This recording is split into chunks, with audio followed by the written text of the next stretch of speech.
Mēs daudz runājam par Rīgas attīstību un tās nozīmi valsts mērogā. Tādēļ sabiedrības vispārējās uzmanības lokā arvien bijusi Rīgas brīvosta, viens no pilsētas saimnieciskās dzīves stūrakmeņiem. Tagad ar pamatotu optimismu varētu runāt par jaunu termināli brīvostas teritorijā, ja vien to neaizēnotu kāds gadiem ieildzis konflikts starp Rīgas domi un nopietniem investoriem. Stāsts sākās daudzsološi. 2011. gada 31. jūlijā starp Sijā-Kū Baltikoil terminālu un Rīgas brīvostas pārvaldi tika noslēgts nomas līgums, ar kuru investoriem tika nodots lietošanā zemes gabals Rīgā, Flotes ielā.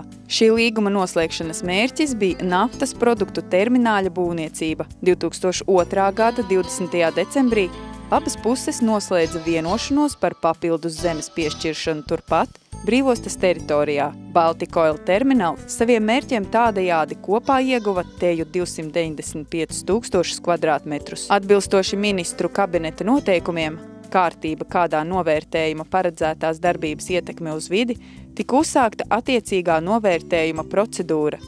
Pēc tās pabeigšanas Baltikoil termināls saņēma vides pāraudzības valsts biroja atzinumu, kas atbalsta termināļa būvniecību ar izvirzītajiem nosacījumiem. Atlika vien pēdējais posms ceļā uz mērķi, proti jāsaņem atļauju paredzētajai darbībai Rīgas domē un Rīgas brīvostas pārvaldē. 2012. gada 19. janvārī Rīgas brīvostas pārvalde patiešām akceptēja Baltikoil terminālu paredzēto darbību. Arī Rīgas domas pilsētas attīstības departamentā Baltikoil terminālu 2012. gada 10.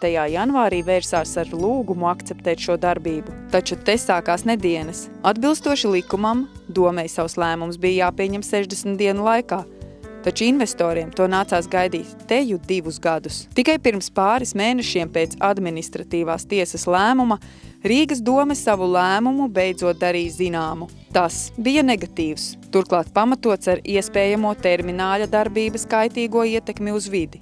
Šobrīd investori ir nesaprašanā, jo neredz ne mazāko pamatu šādai domnieku поzīcijai.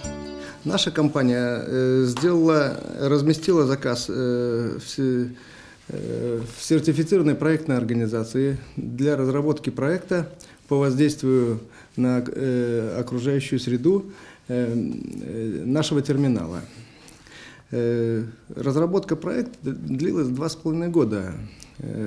Во время разработки проекта нами было проведено 3 общественных обсуждения. 2 общественных обсуждения проводила наша компания, и 1 общественное обсуждение проводил город, Рижская дума. Вот. То есть в результате разработки были учтены все нормативные требования и все законодательство, которое существует в Латвийской Республике. 7 января 2012 года этот проект наш был отдан Государственное бюро по охране окружающей среды. Государственное бюро по охране окружающей среды передал нашу разработку экспертам, своим специалистам, которые провели экспертизу, и экологическая экспертиза данного проекта была утверждена 7 января 2012 года. Ietekmes uz vidi projekts tika izstrādāts pamatojoties uz iesniegtu pasūtītēm Sijā-Kū Baltikoil termināls programmu, saskaņā ar kuras prasībām tika veikta liela izpētes un projektēšanas pirmsprojekta stādījā darbu virkne. Pie kām strādājot pie termināļa ietekmes, kas atrodas Rīgas brīvostā, tika pacelti daži citi jautājumi, kas saistīti ar to, lai nodrošinātu zināmo kravu apjomu tranzītu caur brīvostu. Tas ir saistīts ar dzelzceļiem, viaduktiem, dzelzceļu par buļpi, un mūsu darba ziņojums tika pārsniedzis pat programmas prasības. Runājot par termināli, mēs esam piedāvājuši tādas tehnoloģijas, kuras pēc maksimuma samazinātu riska iespējas un avārijas gadījumus. Pastāv viena cita problēma. Kurš finansēs tos nepieciešamos pasākumus, viaduktus, dzelzceļus ārpus termināla teritorijas. Un CIEKU Baltika termināls ir sagatavojis jau sadarbības protokols un gatavs līdzfinansēt šos projektēšanas un būvdarbus. Skaidra lieta, ka visi šie pasākumi pieprasīs grozīt Rīgas pašvaldības budžetu. Tas skaidrs, ka tas nav tik vienkārši. Bet šī gadījumā ir runa par to, ka tos viaduktus, dzelzceļus izmantos ne tikai, godīgi sakot, termināls, par kuru mēs šodien runājam, bet arī citi un pārējie ostas uzņēmumi. Un tas ir ostas attīstības plānos. Tiešām paredzēt to, lai vienalga kādas kravas un kravu sortiments varētu mainīties ik gadu. Šobrīd neviens nevar prognozēt, kas notiks pēc 2-3 gadiem. Līdz ar to es domāju, ka Rīgas brīvosta par šādu attīstību, Latvijas dzelzceļš atbalsta tādu attīstību, un jebkurā gadījumā es domāju, ka šeit ir kopējs intereses ieguldīt līdzekļus ne tikai termināla būvniecībā, bet uzlabot stāvokli vispār brīvostā. Rīgas doma ir principiāli, kā mēs personīgi esam sapratuši, pretenzija pret kaut kādu ostas attīstību nav.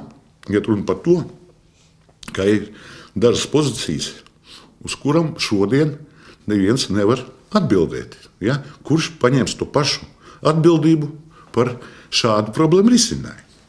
Tātad. Situācija ļoti elementāra. Tikmēr CIEKU Baltika termināli nesaņem principiālu atbalstu akceptēt darbību brīvostā, ja?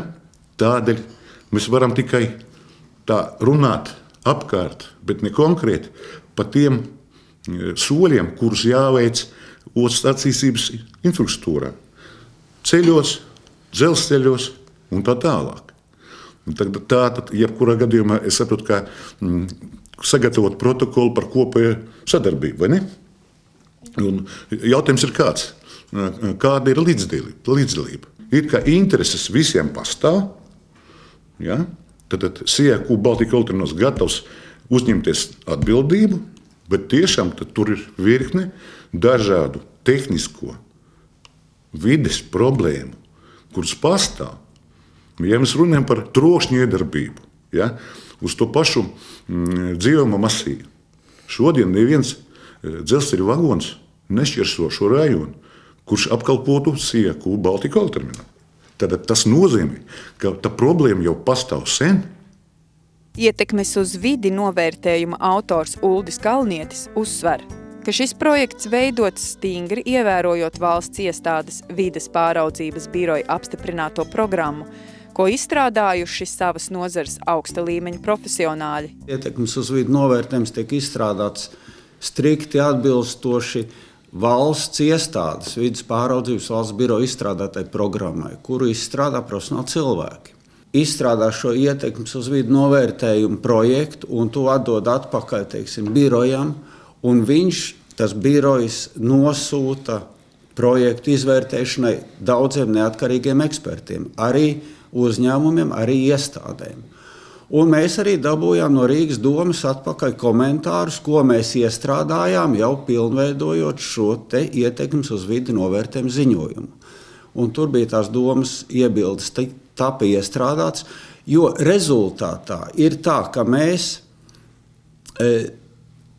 visas paredzētās aktivitātes uzlabojam un salāgojam tā, lai tā ietekme atbilstu ministru kabineta noteiktajām prasībām attiecībā pret apkārtējo vidi un vispār, lai atbilstu spēkā esošai likumdošanai.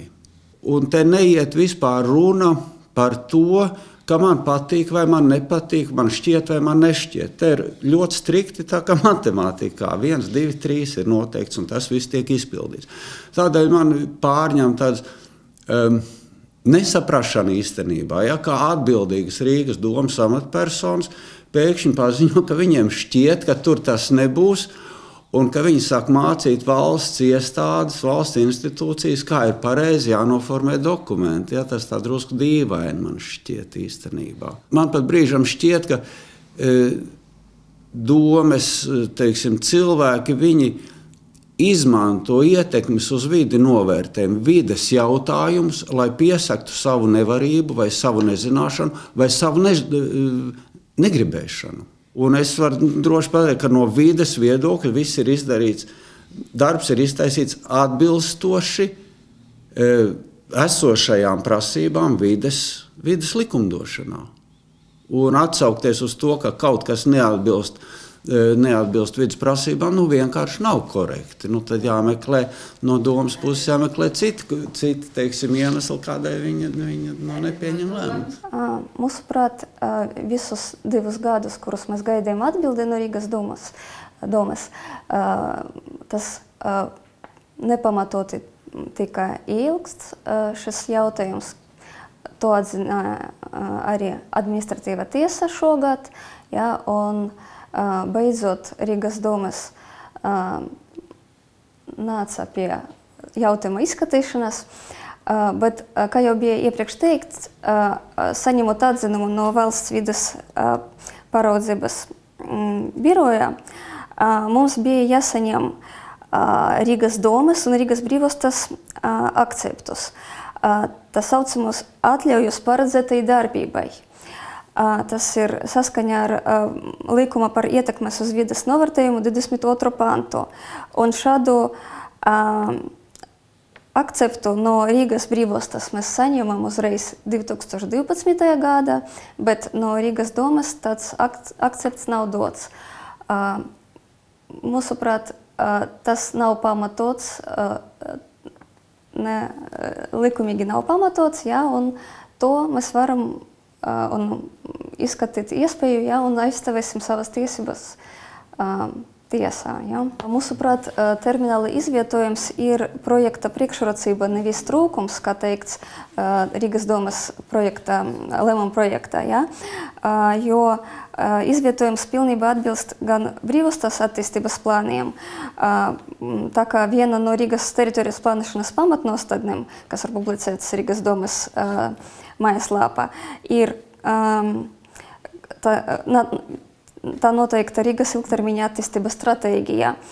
Un skan tā, tirdzniecības ostas funkcijas ir jāvirza prom no pilsētas centrā, koncentrējot ostas saimniecisku darbību uz ziemeļiem no plānota Daugavas ziemeļu šķērsojumā. Tādējādi tas ir ziemeļos, ja, un pilnīgi atbilst gan brīvostas, gan pilsētas attīstības plāniem. Sijāku Baltic Oil termināla valdes priekšsēdētājs Nikolais Jermolajevs apgalvo, ka atklājas vairākas nelikumības Rīgas domas darbā. Savu viedokli viņš pamato ar oficiāliem dokumentiem, kuros skaidri redzamas pretrunas. Nikolais Jermolajevs apgalvo, ka konstatējis viltojumu Rīgas domas pilsētas attīstības komitejas 2012. gada 7. marta sēdes protokolā, jo tajā lēmums par Baltic Oil terminālu ierakstīts daudz vēlāk.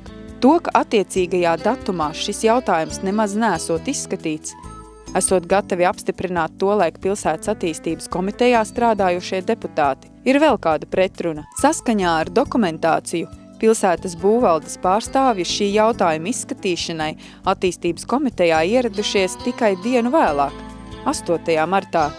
Tas vēlreiz apstiprina, ka 7. martā Baltic Oil терминал jautājums komitejā nevarēja tikt apspriests.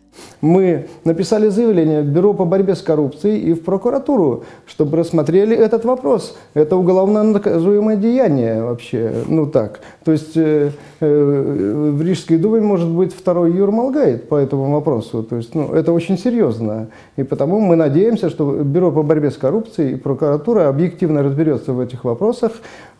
И все-таки мы добьемся того, чтобы вынесли справедливое решение по нашему вопросу. Разрешили нам строить и проектировать наш терминал. Rīgas domas 2014. gada 1. aprīļa sēdē tika izskatīts jautājums par Baltic Oil terminālu celtniecības atcelšanu.